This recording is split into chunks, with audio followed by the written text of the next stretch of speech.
Somebody once told me that mosquitoes never go very far from where they were hatched. No. Is that true? I mean, they don't have to go very far if there's meals there, but they are known to travel for miles. Oh, great. So they do travel, and that's why, when we just said you can completely spray and devoid an area of mosquitoes, and within a couple days, there's just as many back again.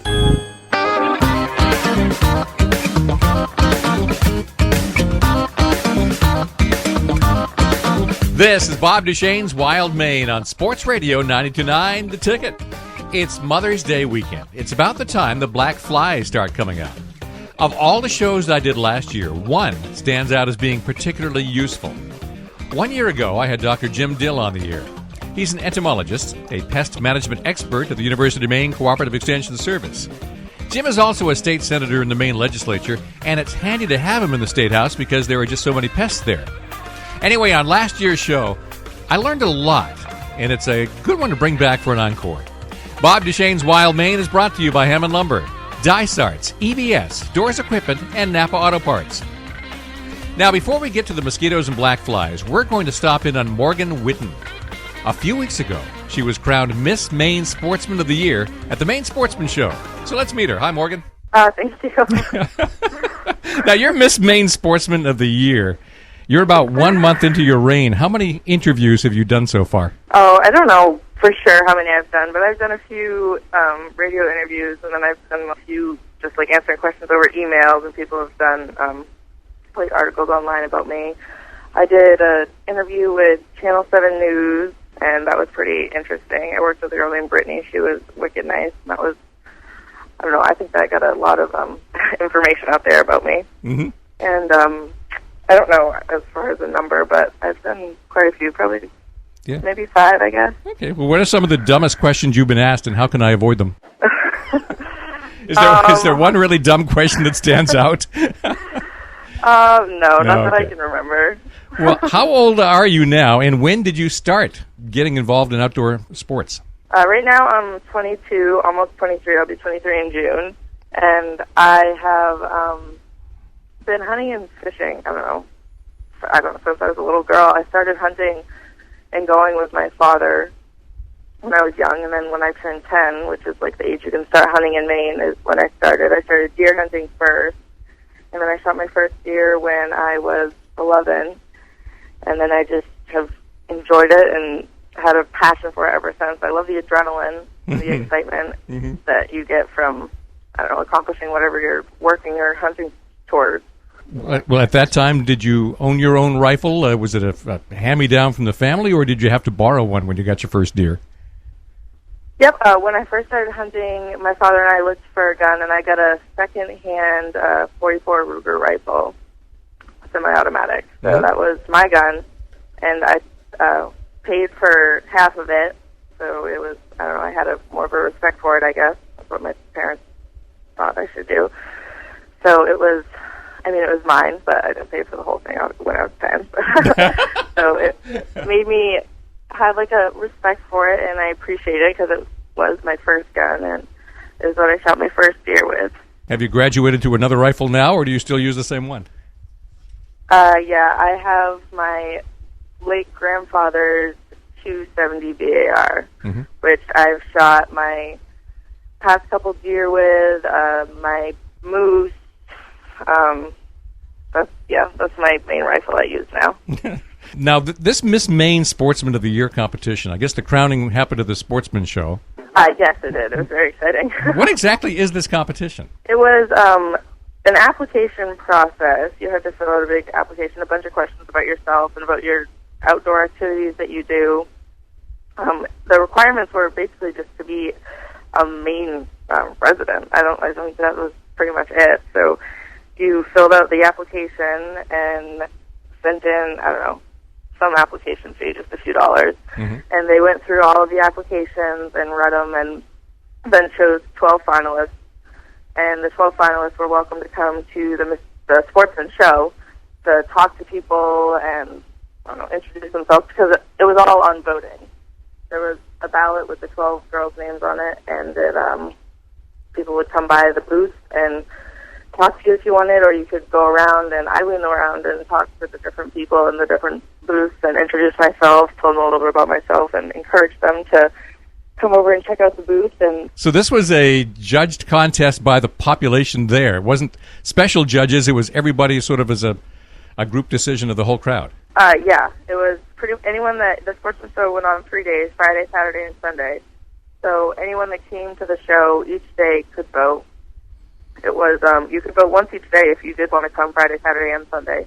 The voting went until I think what was it 12 or 1 o'clock Sunday, and then they counted up the ballots and announced the winner. Well, from the photos I've seen online, it looks like a very interesting crown that the winner gets to wear. Yeah, it's made out of deer antlers, which was it was actually very heavy and hard to keep on your head, but it was so cool. It was such a great idea. I've never seen anything like it. Do you actually get to keep it for a year? I don't have it right now, but I think I do actually get it at some point. There's a photo shoot that goes along with the whole competition. They're doing a calendar, so I think I will get it back, but I'm not completely positive on that. Yeah. Do they actually send you to any other events to be a spokesperson for the Sportsman show or for sporting in general, or is this... No, it's not. There's nothing that you have to do or nothing that they really send you to. It's kind of what you make it. I am going to most likely the moose drawing in June or whatever it is. Yeah, it's June. And then I got asked to go to another Sportsman show by a taxidermist. Basically, you got to take advantage of all the fun that's now coming your way. Yeah, it's awesome. It just gets my name out there a little bit. And, I mean, with the title, it makes it easier to get opportunities to do different things. Yeah. I've been offered like a guided bear hunt and guide school in June, or like the guide course or whatever to prepare you to take the test. Because I do not have my guide license, so that is something that I want to do. So I've been offered that in June, which I'm going to do. So just a lot of different things, and hopefully they'll keep coming. That's a lot to handle when you're also trying to get your nursing license. Yeah. Luckily, I have graduated college, so I'm just trying to study and pass my test now. Yeah. Now, for the Sportsman show, was there a talent competition? Did you have to skin something? No, there wasn't. That would have been way cooler if they did actually have something, like a small animal to skin or something. Yeah. That would have been interesting. I heard rumor about that they were going to do something like that, but they didn't. And they did a little bit of, like, interviewing some, some gentleman interviewed us in trying to make it into a, like, competition, a skills competition. But that's, I guess, for another year. You know, so long as they're brainstorming these things, at the Eastern Maine Sportsman show up at the University of Maine in Orono, I think they ought to stock the swimming pool with fish one year and have a catch and release contest. That'd be cool. Oh, yeah, there's so many great ideas that we could do. Now, I have seen video of you skeet shooting. Do you ever miss? Yeah, I do. I was actually nervous that day, so I think I missed a couple, but I do miss occasionally, but I practice too, so yeah, I usually do pretty well. My guest is Morgan Whitten. She is the reigning Miss Maine Sportsman of the Year. 2 years ago, she accomplished what few sportsmen have, the Grand Slam. In one season, she managed to put a moose, bear, turkey, and deer into the freezer. Now, there is a story. We'll find out about it in just a moment, and later on during the show, we'll have an expert tell us how to deal with biting insects this season as Bob Duchesne's Wild Maine continues on Sports Radio 92.9 The Ticket.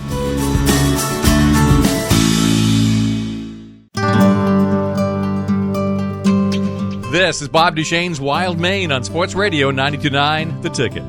Morgan Whitten is Miss Maine Sportsman of 2015, crowned in March at the Maine Sportsman Show. In 2013, she did what few sportsmen have done. She harvested all 4 of Maine's big game animals in 1 year. It's the Grand Slam of Maine hunting, and it's very hard to do because first, you can't even attempt it unless you get a moose permit. Tell us everything, Morgan. Yeah, that was definitely probably one of my most exciting things I've done as far as hunting.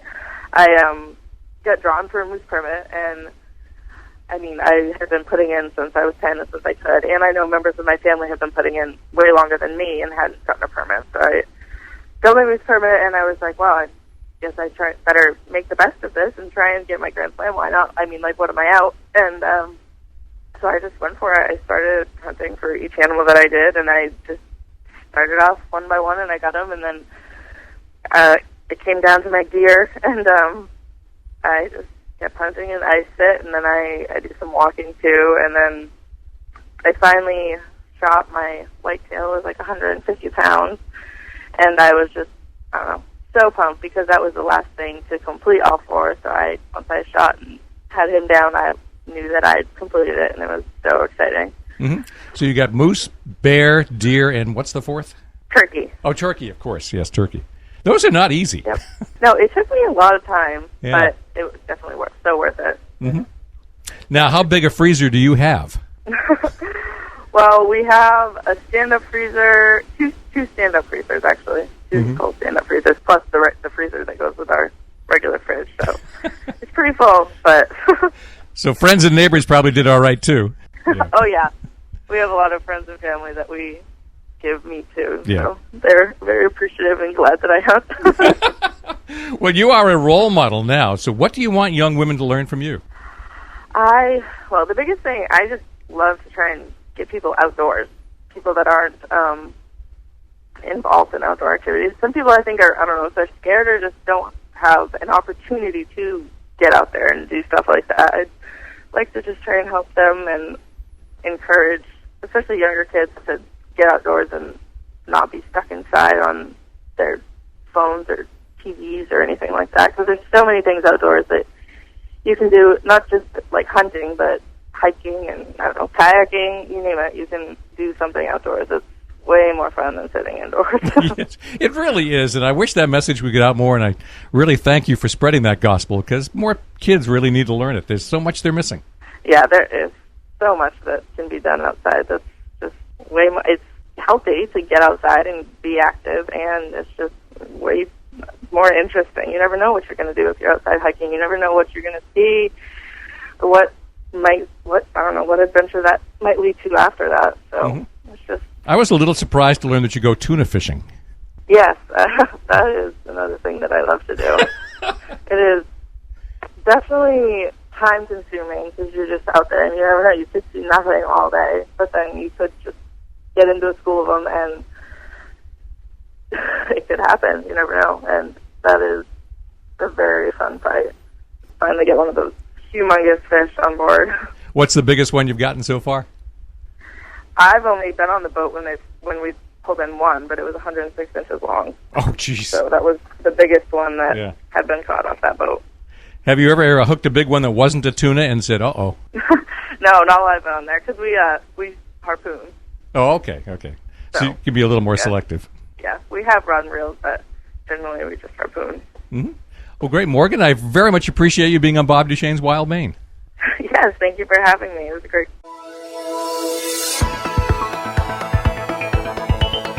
Once again, my guest has been Morgan Whitten, Miss Maine Sportsman. Last year, in fact, exactly a year ago, I had Jim Dill on Bob Duchesne's Wild Maine. Dr. Dill is an entomologist and pest management expert at the University of Maine Cooperative Extension Service. He's also a state senator in the Maine legislature. Last year, we filled up a show with great information about how to handle biting insects now that the season is upon us.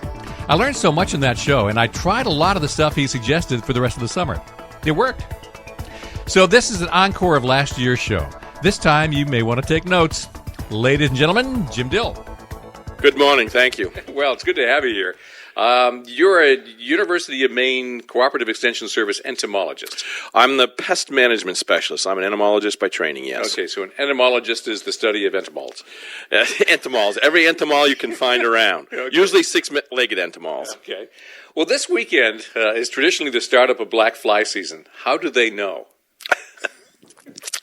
Well, it's truly one of those things that has a lot to do with ice out and temperatures and light, and the whole thing does.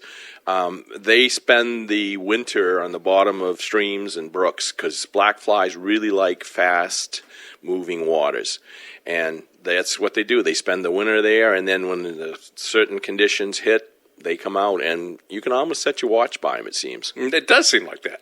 It seems like whenever you're ready to plant the garden, that's when they come out and Absolutely. Chew the crap out of and you. get right in your eye. Yes, exactly.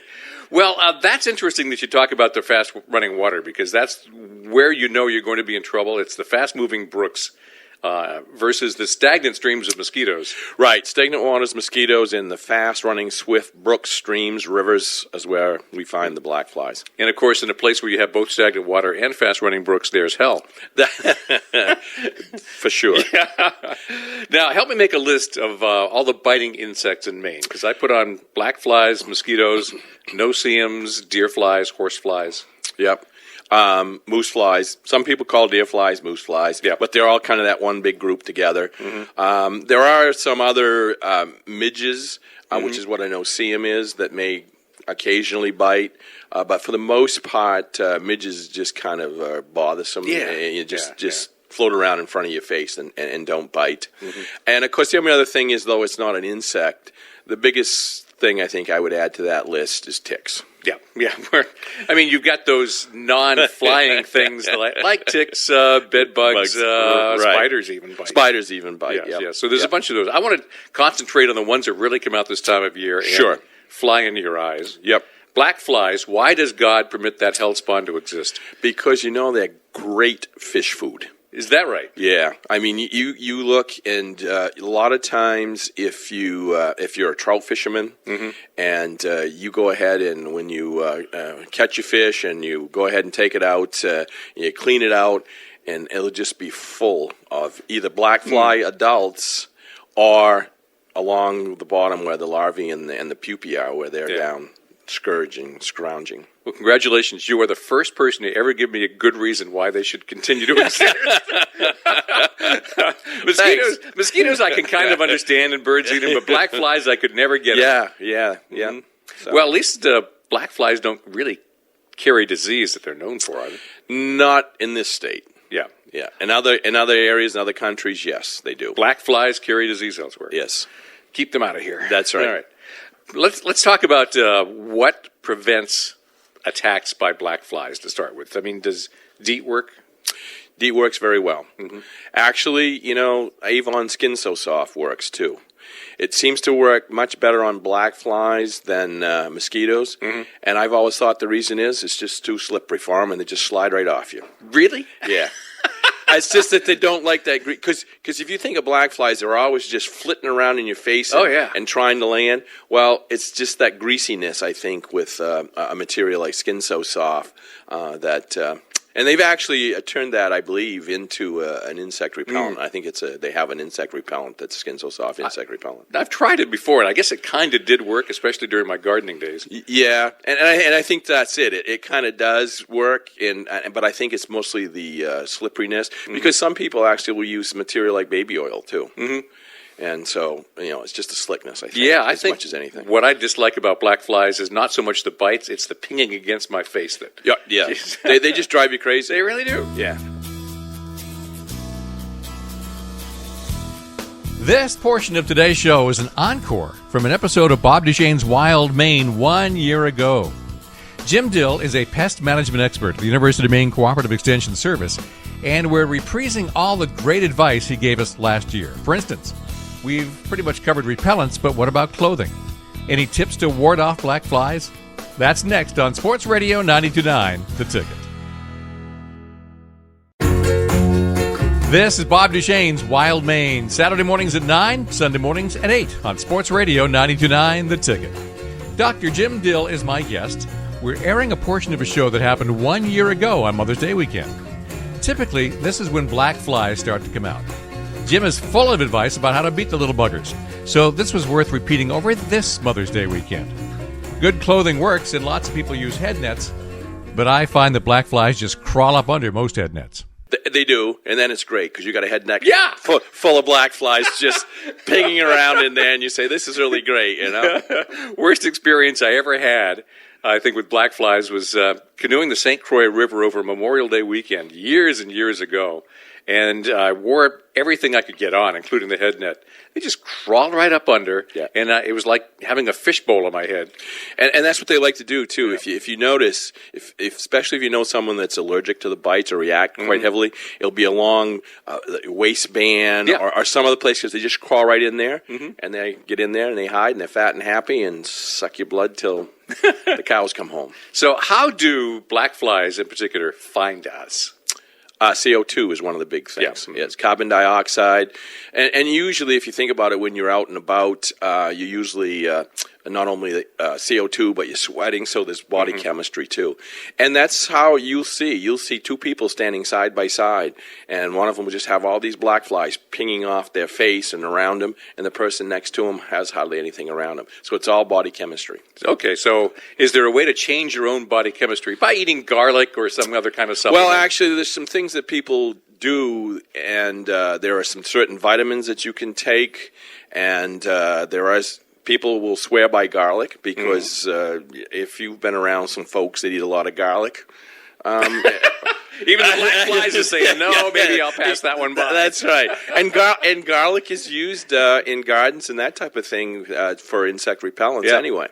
So, some people swear by it, but there's some remedies that I know people use that I wouldn't mention on the air because I don't want people to do them. I just can't imagine they survive their home remedies that makes things come out your pores and make you smell. Yeah, okay. Color of clothing, does that make a difference? It's interesting. We usually suggest not dark-colored clothing.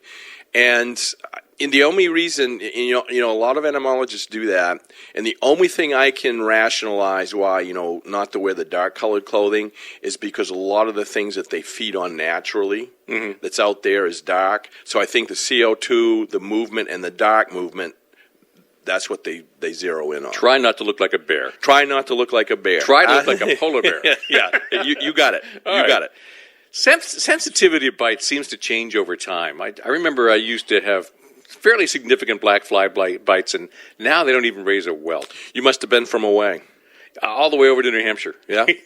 Well, but you mentioned that, and I find a lot of people that come in here to the office to talk about, black flies and things. They'll say, I got these wicked bites from black flies. And probably 90% of them are people that are new to the state or visiting the state. And I guess it's just that over time, all the bites that we get, it does just kind of build up an immunity to the reaction. But it's often people that get bitten for the first few times, the first couple of years they react. And just like your experience, you'll hear that over time they stop bothering them. Yeah. As you know, I lead bird watchers into the woods quite a bit. Right. And I'll take people from away in there, and I'll say, these black flies aren't so bad. And they're dying. Yeah, yeah. I actually have to be sensitive to their sensitivity. Sure, absolutely. One thing that is as bad as 10,000 black flies in the woods, one mosquito in the bedroom. Yep. And that, if you think about it, just what we talked about earlier, just like with the black flies, they zero in on body chemistry, but mostly CO2. So as you're there and you're starting to sleep, that CO2 that you're in there, they're looking and they're zeroing in on it. And they don't zero in on your seems like your nose and mouth, they zero in on your ear. And yes! And it's like, zzz, in your ear. And I'm not even exuding that much carbon dioxide out of my ear. I don't get that. Well, what repellents work for mosquitoes that might be different than black flies? The back to the DEET does work really well. And there's a fairly new material out. It's probably been on the market about, I can say 5 years now, called Picardin. Picardin, and it's a new one. CDC recommends it. It's as effective as DEET, and it's not as greasy and it's not as good a solvent as DEET. When you got that nylon windbreaker that's stuck to your arm or something because you got a little too much DEET. And the one thing to remember about DEET, and I want to get that out right off quick. You don't need over 30%. Yeah. And you can buy, 100% stuff or Ben's 100. Ben's 100, the old Ben's 100, and there were other ones out there too. 30% is the most you need. Yeah, I backed off of that just anecdotally. I recognized, I put on 30, I put on 100. I didn't see any difference. No, and there really wasn't, except for what you dissolve. Marketing. yeah, right. When I didn't recognize the dissolving properties of DEET until the rubber cups of my binoculars started to wear off. There you go. I'll leave these nice little black eyes, the old joke of look through here, you got you. The other thing is there are some of the organic remedies that do work that you can buy, the botanicals. The only thing that I have found, and I have a lot of summer workers, and when they come to work for me, I have everything lined up because my plot work, there's a lot of mosquitoes and this type of thing out there. And to a person, they'll take the botanicals, and they'll put those on. And then usually after about a week, some of them will stretch out to 2. You see they come back to the synthetics, the DEETs and the other stuff. And the reason is the botanicals work, some of them, and they work well, but they only work for maybe 20 minutes or so. Yeah. And you just have to keep putting them on. And that's just kind of the pain of the botanicals. But they do work. They do work, but DEET lasts for hours. It does. Yeah. It really does. I had a good question in there somewhere. Picardin. I wanted to get back to that. Yeah. I've never heard of it. Is it in any commercial products? Yes. Yep. It's a Johnson product. Mm-hmm. So if you go and you look at some of the common materials out there, you'll see it on the label. Mm-hmm. Yeah. Yeah. So if I were to put DEET on my left arm and Picardin on the right arm, I would notice no difference? Probably not. Wow. I'm just going to do this for fun then. There you go. Are there any material repellents? I'm thinking, bug shirts, that sort of thing. Do they really work? They do work. What those are? They're impregnated with an insecticide, permethrin. Yes, and they do work. Part of the thing is with them though, after time, they stop working because as you wash them, technically, you're going to be washing the material out.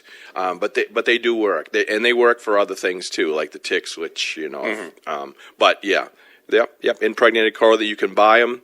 The interesting thing is, though, you'll see the little label on it because you'll buy that shirt and it has to be registered as an insecticide because, it's got insecticide in it. So there's this little label down there. This is registered with the EPA. Watch out, America! I am walking hazardous waste.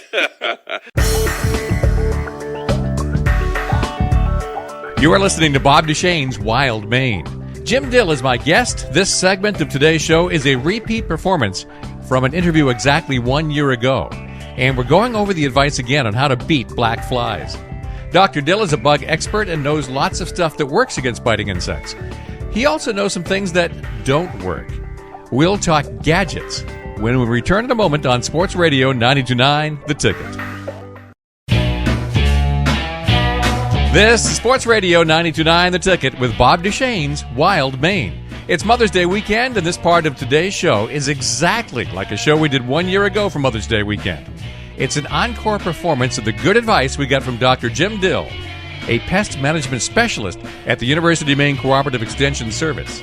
So far, we've talked about repellents and clothing to ward off black flies. How about gadgets? Do those sonic repellents work? No, not at all. No. I wouldn't even bother to try. I mean, you'll see them, and a lot of people, sell them and this type of thing, but we haven't really seen that that they work. Mosquitoes' brains aren't very big, so the buzzing. People say, "Oh yeah, that's because they think they're mosquito." I mean, they think they're dragonflies. I don't really think mosquitoes buzz around out there thinking much. So they say, looking around, saying, "Hey, I think there's a dragonfly around here someplace because I can hear it." So okay. So no, they don't seem to work. Something else that never seems to work for me is citronella candles at the picnic table. Do they? Citronella, because you can actually get citronella as an insect repellent that you put on yourself too, and it's very limited. And part of it is, as it comes up, it just kind of dissipates. You can smell it. If you have enough of them around, they do work. But when you enough of them, you get, your picnic table's 6 or 8 feet long, and you got, 27 citronella candles around you, then they work. But, okay. Those CO2 mosquito busters you see in the backyard. Right. First of all, do they work? And second, is it a good idea? They're expensive. Yeah. That's the first thing. And do they work? They collect a lot of biting flies because they'll not only catch mosquitoes, they'll get black flies, they'll get the horse flies, deer flies, whatever you want to call them. Anything that's going for CO2. Anything that's going for CO2. Right. Mm-hmm. Absolutely. The thing is, placement of those are critical. Because if you think that, say you got a swampy area next to your house where the mosquitoes are coming from, and then there's your house, what you need to do is make sure, of course, that you put that trap between where the mosquitoes are coming from and where you are. If you put them on the other side of you, they are drawn to it, but guess who's in between the trap and where the mosquitoes are? Their meal. Yeah. So placement of those are truly very critical. Now, I have a lot of people that use them and swear by them, especially when they're going to have a picnic or an outdoor event. They'll put it outside and let it run, for a couple, 3 days. Mm-hmm. And I think what you will find in that case is that you make a difference on the short term. Mm-hmm. But mosquitoes are very active flyers and stuff, so as soon as you stop using it, the mosquitoes from away come in. Well, let me truth test this then. Somebody once told me that mosquitoes never go very far from where they were hatched. No. Is that true? I mean, they don't have to go very far if there's meals there, but they are known to travel for miles. Oh, great. So they do travel, and that's why, when we just said, you can completely spray and devoid an area of mosquitoes, and within a couple days is just as many back again. Yeah, I was told that one of the reasons you don't see them out in the middle of a bog so much is they just won't travel out there for a meal, and that's another myth debunked. Well, you think about it, what's out in the middle of the bog? Mm-hmm. I mean, very little. Very little. There's no reason food. to go out there. There's no reason to go out there. I mean, you get up, and they're flitting around, and the deer, the moose, the bear, they're not, for the most part, maybe a moose, but the moose travel in and out maybe for food or something. So the food source isn't out in the middle there. Okay. Unless you were there for some reason.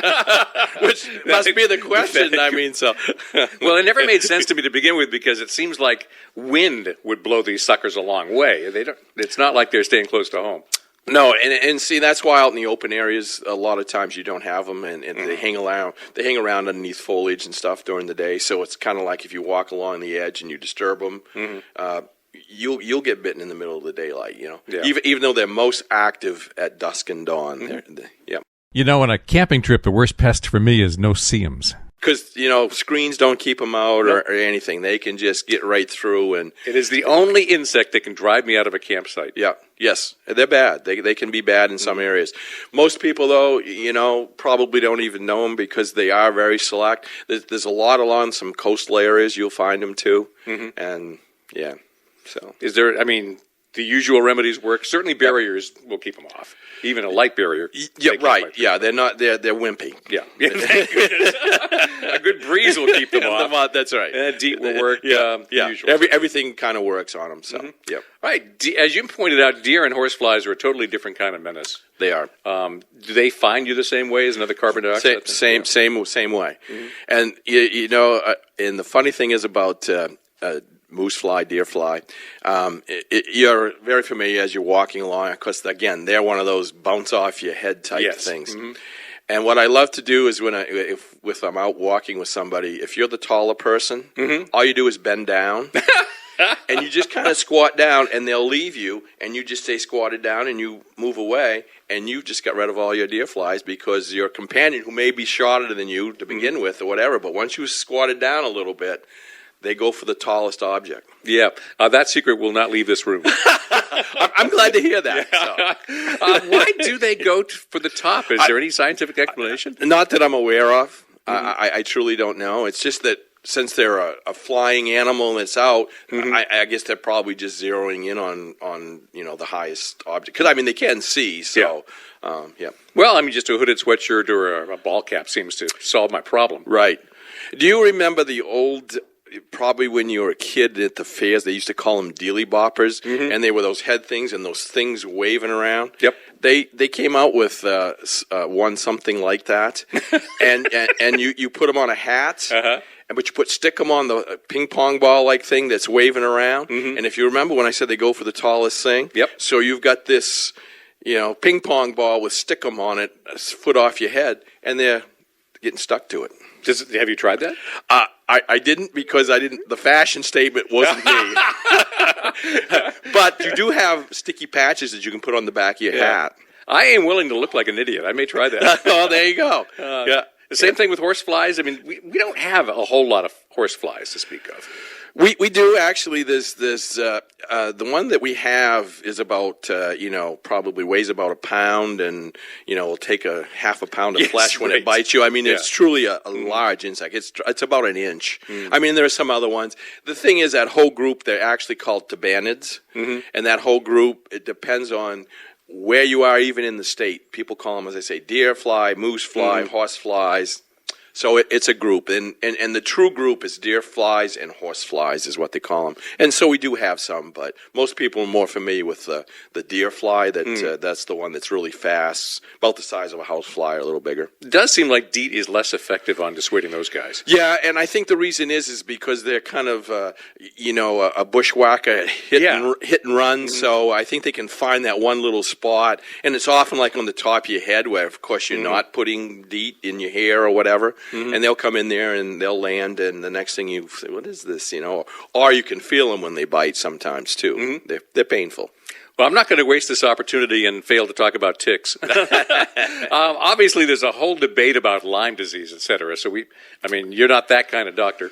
I'm not that kind of a doctor, but we deal with it constantly. And there's actually a vector-borne disease task force here in the state, which I am a member of with the CDC and some other organizations. And last year we had over 1,300 cases of Lyme disease in the state of Maine that were reported. And as I think most people know, we all have stories, or we know somebody that's had Lyme disease and or have been treated for Lyme disease yourself. And the problem is with it manifests itself in so many different ways in different people. The symptoms, they're not always necessarily just exactly the same. It's hard to diagnose.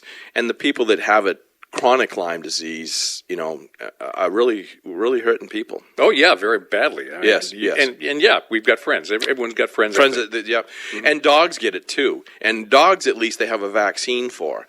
So, it's truly recommended if your dog is with if it's outside most of the time or a lot of the time running around, talk to your vet about getting them vaccinated against Lyme disease. When you get together in your groups, do you talk about how Lyme disease manifests itself? People who have chronic Lyme disease? No, we're usually talking about how can we make more awareness to protect yourself from getting it in the first place. How to avoid ticks, keep the ticks off of you, tick checks, and that type of thing. That's usually what our message is, and we're always trying to figure out more ways to get it out. As a matter of fact, right here in this office, this lab, we now have a tick identification lab. We're the one place here in the state now that does the tick identification.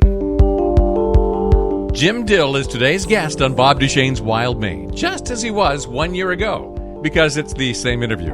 This is an encore. Many of the tips you're hearing on today's show I used last summer to see if they really worked in the battle against black flies, after Jim put all these tips on the air. Well, they did, and I'm paying more attention to ticks now, too. So is there any place in Maine safe from ticks? That is the next question on Sports Radio 92.9 The Ticket.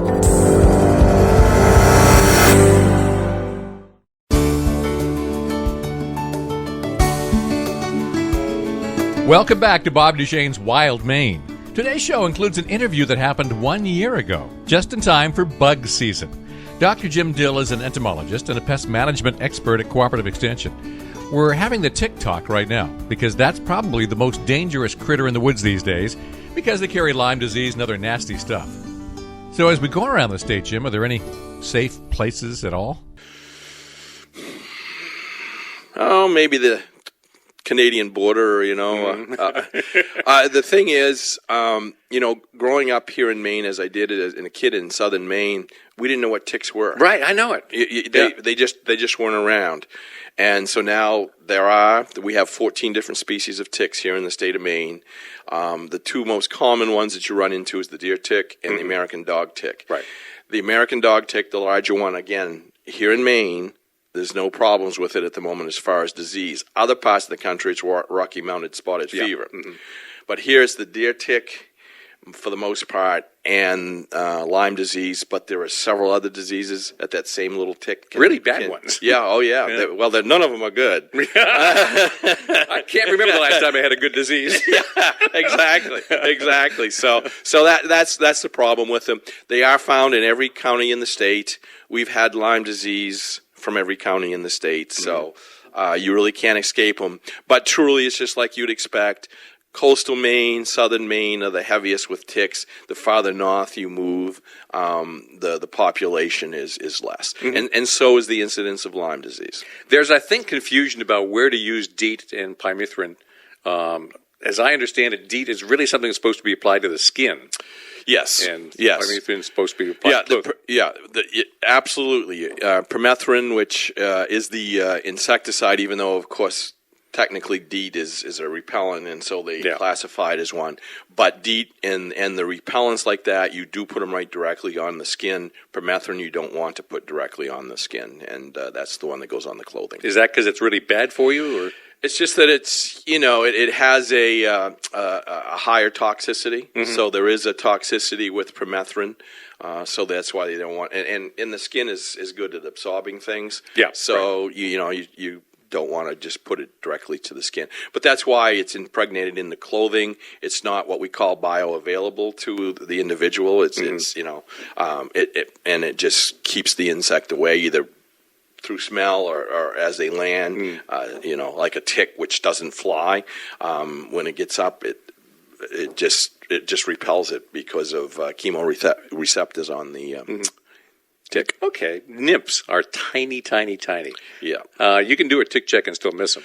Yeah, the nymphs, and seeing the problem is with the nymphs, as well as being able to miss them, they also are infected with the Lyme disease spirocheter, and yeah, they transmit it, and it is tough because they're very small. I mean, the deer tick itself is only about the size of a sesame seed, the adult, and the nymph is half that size. Yeah. So what do you tell your grad students when you send them out on a research project? We try to tell them to stay away from the interface, the woods and the fields. That's where, it's really heavy. Of course, folks like yourself that are birders, when you're out walking those trails in the woods, that's exactly where the ticks are. Yeah. So what we recommend to people is light-colored clothing, and the main reason is so you can see the ticks better as they climb up on you. Even though it may not be the best fashion statement, we also recommend, when you're out in the woods, to tuck your pant legs inside your socks. And they actually make things that look like a rubber band or something that you can, and that's truly what you want to do, because you just want to keep them, because you don't even feel them crawling on you. They're so, sometimes you dog ticks you can. Dog ticks you can, yeah. But the deer tick, it's so, and they're so slow, and if you watch them crawling on you, it's kind of like eerie. Yeah, good. That's a good way to. So that's what we recommend. If you can't avoid them, use insect repellents, and also the light color clothing. But the big thing is tick checks. Do a tick check. Yep. Ticks always seem to crawl towards the top of you. Is that just what they do? That's just what they do. I mean, what they do is they're usually fairly low to the ground. They have this interesting behavior called questing, where they hang on to like a blade of grass or a twig with their hind legs, and their front two legs are out there just waving around, just waiting for something hairy or fuzzy or whatever to come by, and they grab onto it.